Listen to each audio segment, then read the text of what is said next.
Chers amis, voici notre dernier enseignement vidéo avant l'effusion du Saint-Esprit. Au point où nous en sommes, il s'agit de mesurer combien l'Esprit Saint nous fait descendre dans les profondeurs de notre âme et dans le même temps nous met au service de l'Église. Aujourd'hui, nous allons aborder ce dernier point à travers le don des charismes au service de la mission.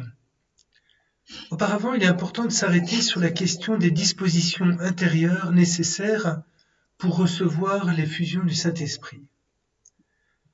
Ce parcours nous a permis de souligner la place essentielle de la conversion dans la vie chrétienne.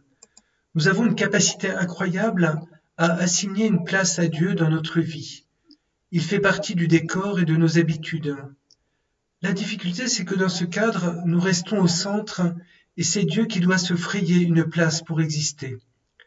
Le mérite d'un parcours d'effusion, c'est de nous inviter à mettre le Christ au centre de notre vie. Oui, le Christ est vivant, ressuscité, et la rencontre bouleversante avec lui est possible pour chacun d'entre nous. Oui, il veut nous embraser de son Esprit Saint pour nous mettre au service de la mission, au service de nos frères. Les protestants disent avec force qu'il nous faut donner notre vie à Jésus. Cette expression pour les catholiques peut gêner, car tout de suite, nous pensons que nous allons devoir devenir prêtre ou bonne sœur ou religieux. En fait, elle signifie que, quel que soit notre état de vie, nous sommes appelés à nous remettre totalement dans les mains de Dieu. Nous ne trouverons notre véritable place dans le monde qu'en mettant le Christ au centre de notre vie et en lui disant comme Marie, qu'il me soit fait selon ta parole. La vie chrétienne est faite sans cesse de ce retour au centre pour nous trouver en trouvant Dieu et en discernant la mission que le Seigneur veut nous confier au service de nos frères. Nous ne sommes pas là pour nous et pour exhiber tous les charismes reçus. Nous sommes là pour dire « Me voici Seigneur, je viens faire ta volonté ». Ensuite, libre à lui de nous donner gratuitement ces charismes au service de nos frères. Arrêtons-nous quelques instants sur les dispositions. Avant l'effusion, il est important de nous interroger sur nos dispositions. Beaucoup d'entre vous êtes désireux d'être renouvelés dans l'Esprit Saint. C'est important de désirer l'Esprit Saint et c'est même essentiel. Mais cela n'est pas suffisant. J'ai connu des personnes pour qui l'effusion a été un moment douloureux, car elles n'étaient pas préparées. Le Seigneur ne peut pas tout faire à notre place. Certains pensent de façon un peu magique que l'Esprit Saint viendra faire ce qui pourtant relève de leur responsabilité. C'est donc pour moi l'occasion de vous inviter à un examen de conscience approfondi et, si besoin est, suivi d'une confession. Nous traînons souvent des fautes ou des questions que nous avons mises sous le tapis. Profitons de l'occasion pour en parler à un prêtre ou à quelqu'un d'autre afin de recevoir un éclairage ecclésial sur ces points qui invisiblement nous freinent, voire nous entravent. Nous ressentons aussi le poids des blessures liées à la vie et plus particulièrement de celles subies pendant la petite enfance. Celles-ci ont plus de conséquences que nous imaginons et ont pu nous fragiliser quant à la confiance en nous-mêmes. Elles sont aussi souvent l'occasion de défiance envers les autres, vis-à-vis de la figure du père, de la mère. Elles faussent aussi, peut-être surtout, notre relation à Dieu. Ces blessures génèrent aussi parfois une culpabilité qui nous enchaîne. Acceptons de regarder cela en face, sachant que le Seigneur veut nous consoler de nos blessures. Simplement, cela ne se fera pas sans notre implication, plus particulièrement en acceptant de regarder en face l'origine de la blessure et, si besoin, d'en parler. Abordons maintenant la question de la grâce de l'effusion. Tout d'abord, il faudrait que notre parole évite de chosifier l'Esprit Saint. Celui-ci est une personne divine qui veut battre dans notre cœur. Il est là, d'ailleurs, il est là vivant en nous, mais c'est nous qui sommes endormis.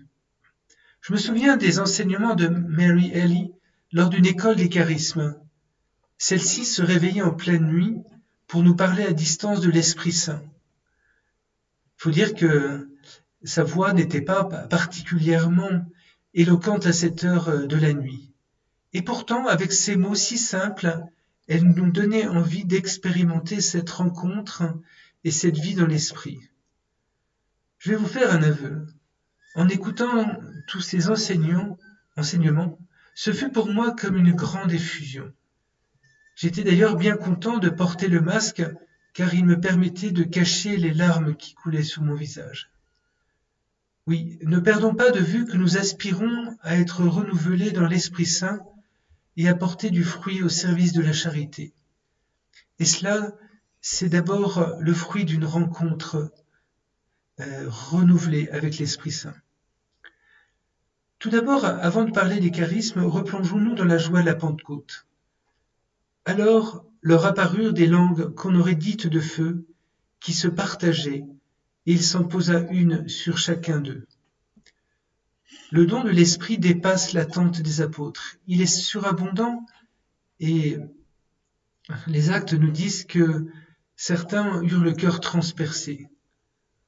Aussitôt, ce don se manifeste par des charismes, en particulier celui de parler en langue. Alors, voyons ce qu'il faut entendre par charisme. Le mot charisme vient du grec et veut dire don gratuit. On peut le traduire par grâce.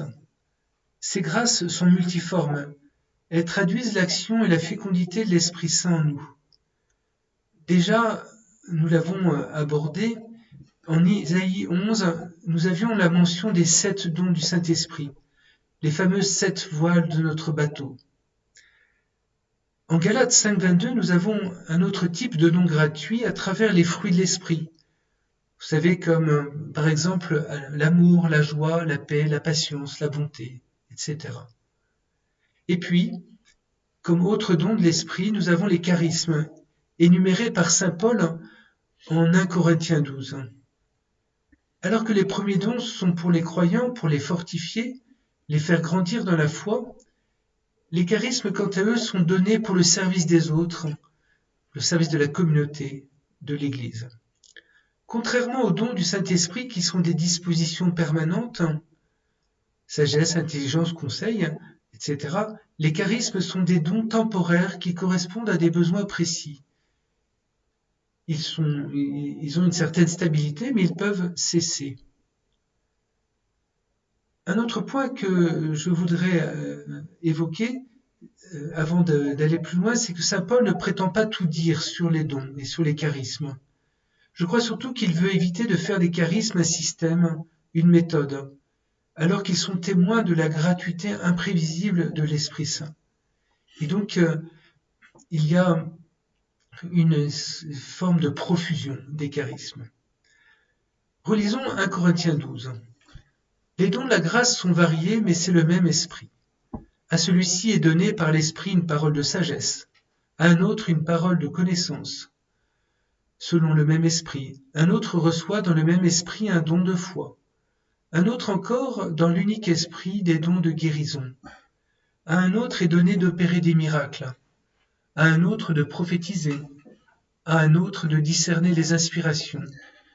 À l'un de parler diverses langues mystérieuses. À l'autre de les interpréter. Mais celui qui agit en tout cela, c'est l'unique esprit.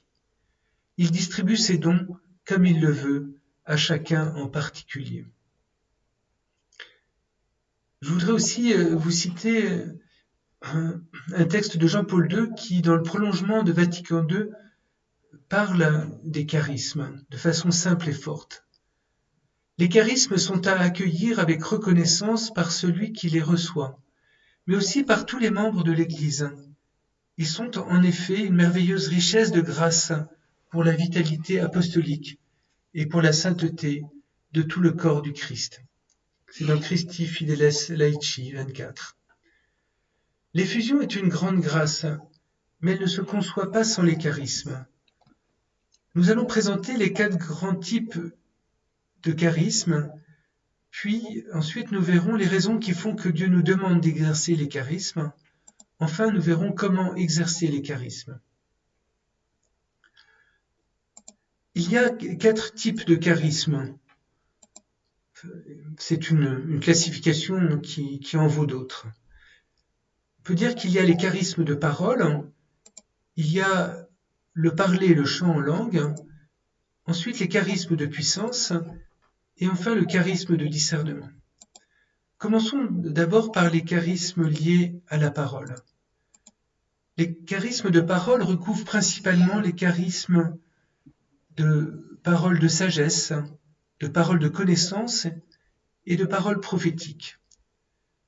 Dieu passe par celui qui exerce le charisme pour parler à d'autres, dans ces charismes de parole. Il s'agit de transmettre la parole de Dieu, c'est-à-dire ce que Dieu a à dire maintenant. Ces paroles de prophétie ou de connaissance sont adressées à une personne ou un groupe. Ce sont des paroles d'exhortation, de libération, de compassion. On les reconnaît entre autres à ce qu'elles ne s'appliquent pas à tous, comme quand nous pouvons affirmer que Dieu nous aime ou qu'il est mort pour nous. Elles s'adressent à une personne ou à un groupe. Mary Ellie, qui enseigne dans un séminaire aux États-Unis, raconte qu'un des séminaristes, Émilien, avait un grand don de prophétie. Lors d'une rencontre, il se sent appelé par le Seigneur à aller parler à une jeune femme. Il va vers elle, il parle, et il reçoit une parole bien précise. Après avoir pris son courage à deux mains, il lui dit : « Le Seigneur m'a montré que tu as un pistolet dans ton sac et que tu as prévu de te suicider. » Cette jeune femme pleure et ajoute : « Tu as raison. » Et elle lui donne le pistolet, ce qui lui permet de parler de l'amour de Dieu. Il l'a probablement sauvée. Donc ça, c'est une parole prophétique. La parole de connaissance dit ce que le Seigneur désire faire ou est en train de faire en l'autre. C'est un don fait à l'Église pour l'Église. Celui qui la reçoit et la prononce ne sait pas à qui elle est adressée. C'est à celui à qui la parole est destinée de réaliser qu'elle est pour lui. Lors de la prière des malades à Saint-Nicolas-des-Champs, de nombreuses paroles de connaissance sont reçues et les organisateurs demandent à ceux qui se sont reconnus et qui ont été guéris de venir témoigner. C'est important de venir rendre grâce au Seigneur pour ses merveilles, pour avoir été guéri. C'est aussi un moyen de vérifier que les priants qui prononcent ces paroles de connaissance ont bien reçu ce charisme.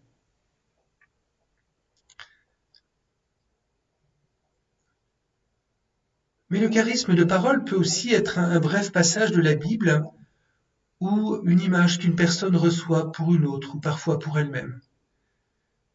Je pense en particulier à une personne qui, dans un temps de prière, a reçu le chapitre 42 de la Genèse, tout entier, où Joseph met à l'épreuve ses frères.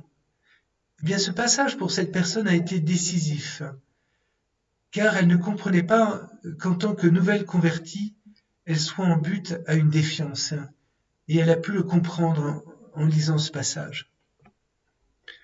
Passons maintenant au parler et au chant en langue, le charisme du chant en langue. Reprenons la Pentecôte. À la Pentecôte, tous furent remplis d'Esprit Saint. Ils se mirent à parler en d'autres langues, et chacun s'exprimait selon le don de l'Esprit. Juifs de naissance et convertis, Crétois et Arabes, tous nous les entendons parler dans nos langues des merveilles de Dieu.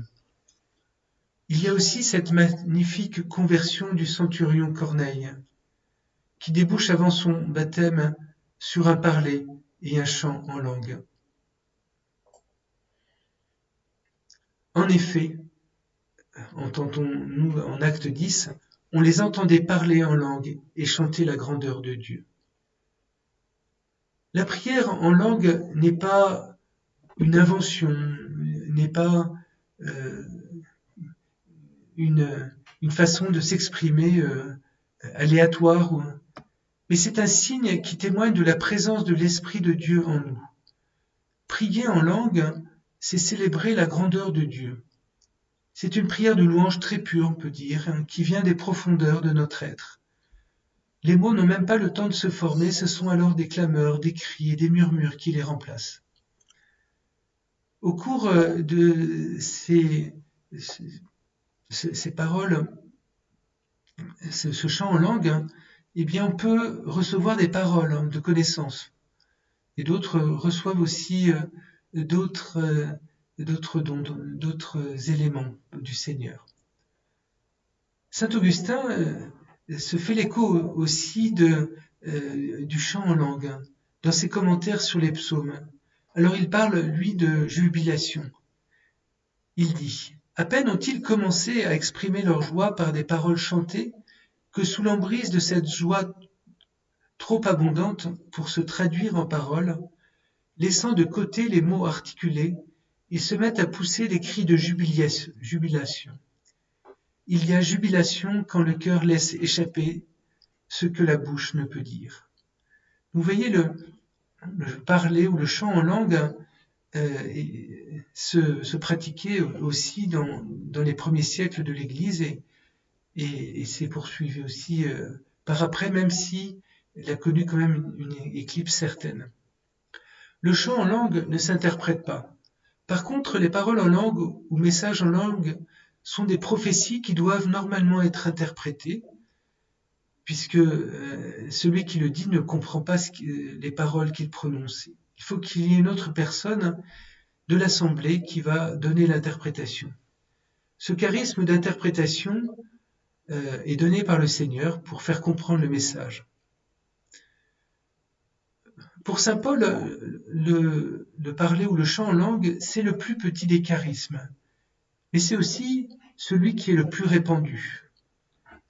Mais je crois qu'il ne faut pas le négliger parce qu'il s'avère qu'il est la porte d'entrée pour tous les autres charismes. Il revient donc de ne pas le négliger. Maintenant, abordons les charismes de puissance.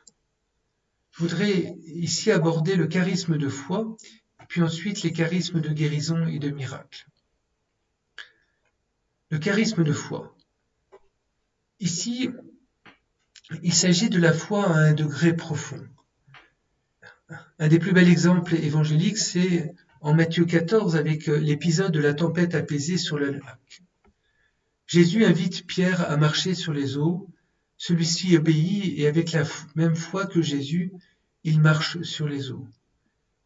Mais nous savons, au moment où il doute, il perd ce charisme de foi et commence immédiatement à s'enfoncer dans l'eau. Le charisme de foi peut nous amener à faire de grandes choses. C'est un don de l'esprit, c'est une force qui fait demander dans la certitude d'être exaucé. C'est la foi qui ose croire que Dieu est fidèle à sa parole et qu'il est le maître de l'impossible. Le charisme de foi est un point de départ des autres charismes de puissance, tels que les charismes de miracle et les charismes de guérison. Dieu, de fait, intervient pour consoler et fortifier. Ce peut être une guérison physique, ce peut être aussi une guérison intérieure, ce peut être aussi un miracle. Le charisme de guérison physique est plus répandu qu'on ne le croit. Tous ceux qui ont participé à des écoles des charismes ont été témoins de guérisons réelles par des personnes qui n'en avaient jamais opéré avant. La guérison physique fortifie la foi de celui qui la reçoit, mais aussi de ceux qui en sont les témoins ou les acteurs. J'aime beaucoup ce témoignage donné par le grand saint qui est saint François Xavier. Il était tellement sollicité qu'il n'arrivait pas à répondre à la demande. Alors il envoie des enfants dans les villages et par eux il obtient des guérisons. On le voit, pas besoin d'être un prêtre missionnaire, un théologien, un adulte, même les petits-enfants font des miracles. Il y a aussi la guérison intérieure. Elle est plus cachée, mais elle est peut-être aussi la plus nécessaire. Elle intervient généralement après un long temps d'écoute, car le Seigneur veut que nous identifions les blessures à guérir. Mais la prière de consolation est très puissante sur ces blessures intérieures. Et le Seigneur peut aussi donner à quelqu'un d'aller prier pour donner la consolation à une personne blessée, comme ça, de façon plus verticale, sans qu'il y ait eu ce temps de préparation. Dans tous les cas, dans ces charismes de puissance, la foi est nécessaire. Non pas comme une méthode Coué qui provoquerait la guérison ou le miracle, mais comme une réponse à Dieu qui veut guérir et qui donne son Esprit Saint à cet effet. Je n'ai pas tellement développé sur les miracles, mais ils sont tout à fait dans le prolongement de ce que j'ai dit. C'est donc en grandissant dans la foi que nous serons les ministres de la guérison et ministres des miracles. Maintenant, il convient d'aborder le charisme de discernement. C'est le charisme qui permet d'exercer les autres. En effet, toutes les inspirations ne viennent pas forcément de Dieu. Elles peuvent être des autosuggestions, comme aussi être inspirées par le démon. De même, une inspiration peut être bonne, mais il faut discerner du moment où on va la révéler. On le voit particulièrement quand on reçoit une parole qui concerne la vocation, la naissance ou la mort d'une personne. Il faut être très prudent pour donner cette parole et choisir le moment. Il importe donc de faire le tri, et c'est le rôle de ceux qui reçoivent le charisme de discernement. Il y a encore beaucoup d'autres charismes, et pour ne pas nous noyer, je ne vais pas tous les expliciter. Mais je vous les cite, il y a des charismes de gouvernement, de prédication, d'enseignement, d'écoute, d'accueil, de louange, et encore d'autres. Ces dons, ces charismes revêtent une force qui montre qu'elle ne vient pas de nous, et ils produisent des fruits dont on sent qu'ils dépassent ce que nos propres forces pourraient produire. C'est à cela qu'on reconnaît vraiment que ce sont des charismes. Passons maintenant à notre deuxième point. Pourquoi Dieu nous demande d'exercer les charismes? Il y a 3 raisons. Le service des autres, l'évangélisation, et aussi pour notre propre croissance. Tout d'abord, au service des autres. Quand Dieu nous gratifie d'un don, d'un charisme, il nous donne une mission. C'est un service pour les autres. À travers ce service, nous expérimentons une interdépendance. Bien sûr, Dieu agit en nous directement. Il nous parle par la prière, par sa parole, mais aussi Dieu a envie que nous ayons besoin les uns des autres. En effet, nous sommes un seul corps et il nous est bon de recevoir des autres, et pas seulement de Dieu. C'est comme cela que Dieu édifie notre corps qui est l'Église, et qui nous fait mieux comprendre qu'elle a plus à offrir que les sacrements et la parole de Dieu. Ces charismes aussi sont pour l'évangélisation. En effet, chaque fois que les disciples sont envoyés proclamer la bonne nouvelle, la parole est accompagnée par des signes, des guérisons, des délivrances et d'autres miracles encore. Le cœur de l'évangélisation, c'est la parole qui dévoile l'amour de Dieu. Mais cette parole revêt une force encore plus étonnante et percutante quand elle est accompagnée des signes que nous avons pu évoquer. Notre Dieu est un Dieu qui parle et qui agit. Et cette parole, la parole de Dieu est une parole efficace. Il nous est bon aussi d'en être les ministres. Ces signes sont donc des aides puissantes à l'évangélisation. Mais aussi les charismes, et c'est la troisième partie de ce que nous sommes en train de dire, les charismes sont, bien qu'ils soient au service de la mission, nous font grandir. Le charisme n'est pas que pour les autres, mais il est aussi pour celui qui l'exerce. Saint Paul dit que celui qui chante en langue est édifié par son chant. De même, quand on pose un acte au nom de l'Esprit Saint, nous devenons un canal de la grâce, et cette grâce, en passant à travers nous, nous transforme. Nous devenons plus dociles à l'Esprit Saint. Ainsi, nous savons, c'est en transmettant l'Esprit Saint que l'on le reçoit de façon plus abondante. Alors, la meilleure manière de percevoir cet Esprit Saint, c'est de le laisser agir à travers nous. On en voit les effets, donc pas simplement chez les autres, mais aussi en nous. Nous sommes fortifiés dans la foi, nous grandissons dans la connaissance de l'Esprit Saint et de l'amour de Dieu. Enfin, je terminerai par ce dernier point sur comment exercer les charismes. Il y a 4 points. Ce sera aimer, être humble, oser et discerner.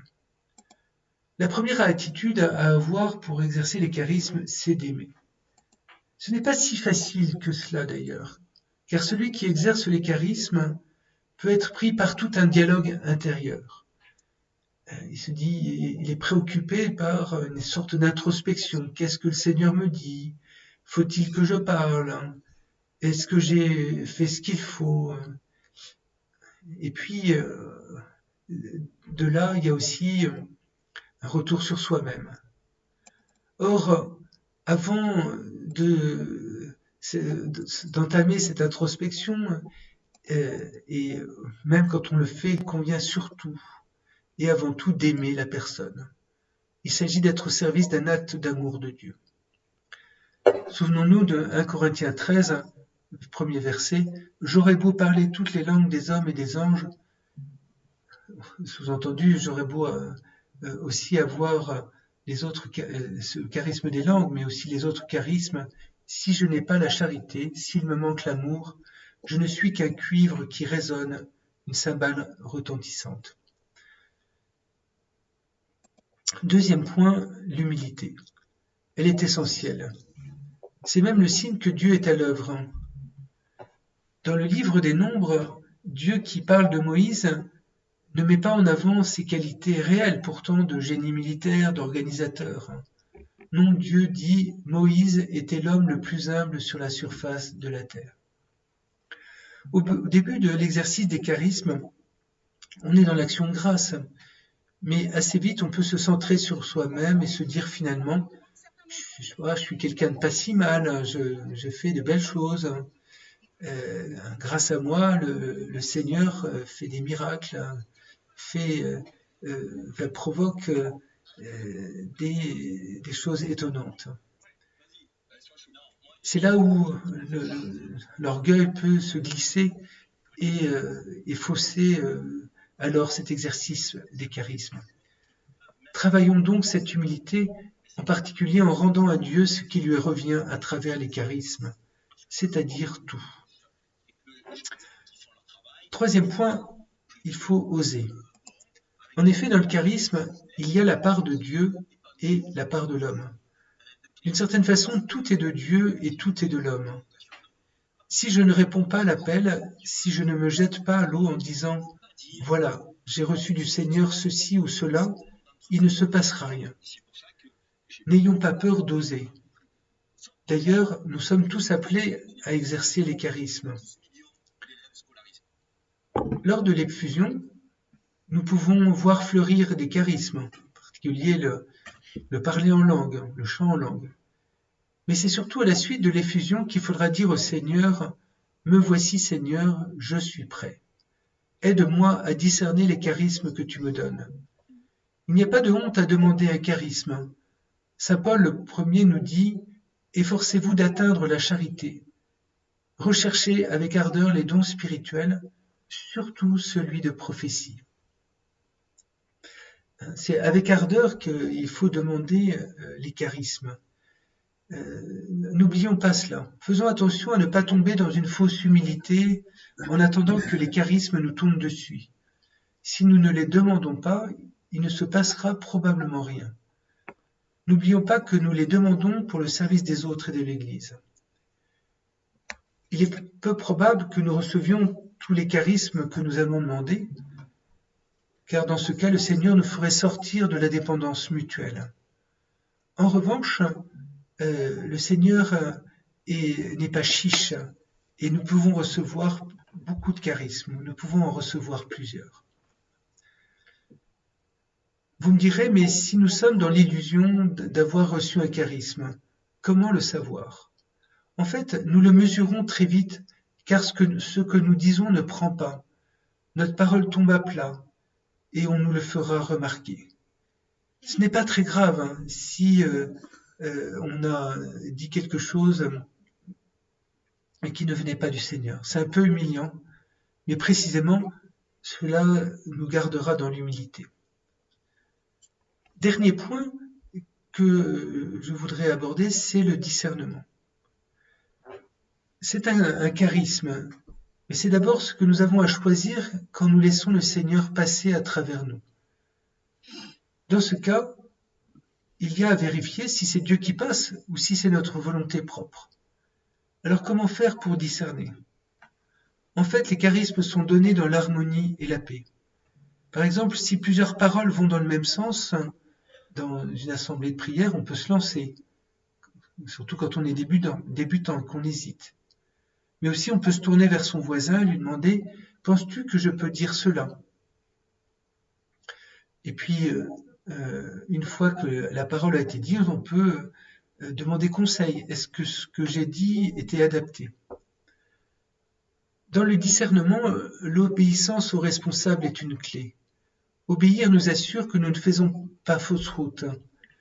À l'inverse, le rôle d'un responsable de groupe de prière, c'est de discerner en s'appuyant sur d'autres personnes expérimentées. Le petit noyau d'un groupe de prière est très important pour que le discernement ne s'appuie pas simplement sur une seule personne. Mais le rôle d'un responsable de groupe de prière n'est pas simplement de discerner comme si il fallait tout contrôler. Son rôle le plus décisif est probablement d'encourager et de susciter les charismes.